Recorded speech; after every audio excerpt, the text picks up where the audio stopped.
ஏத்தே ஏத்தே என்ன மர்மல சொல்லு. ஏன் தயங்குதே? வயிறு வர கொடமுடங்கு. ஏன் மர்மல வயிறு தெரியலையோ? இல்லத்தே வயிறு பசிக்குதே. வயிறு பசிக்கணும் ஏதா செய்து எடுத்து திங்க வேண்டியதானே மர்மல? இல்லத்தே நானும் ஒரு வாரமா பாத்துட்டு இருக்கேன். என் கையால செய்து ஒண்ணு விளங்கவே மாட்டேங்குதே.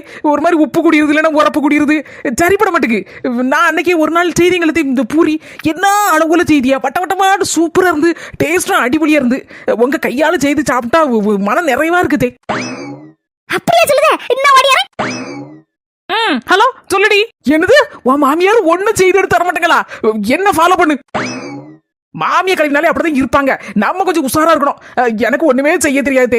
என் கையால செய்தாலும் ஒண்ணு விளங்க மாட்டேங்குது. அதனால உங்க கையால நீங்க செய்து எடுத்து தாங்க. நான் அன்னைக்கு தின்னு பார்த்து நல்லா இருந்துச்சு, அப்படி இருந்துச்சு, இப்படி இருந்துச்சு, ஓகன் இருந்துச்சு, ஆகன் இருந்துச்சுன்னு 5-6 வார்த்தை அப்படியே அள்ளி தொளிக்கணும். அப்போ உடனே கொடுக்கணும். மாமியார் அடுக்கலைக்கு ஓடும். நமக்கு நாக்குக்கு சூப்பரா சுவையிட்டு ஏதாவது செய்து எடுத்து கொண்டு வரும். நம்ம காலுக்கு மேல காலை போட்டுட்டு திங்கணும்.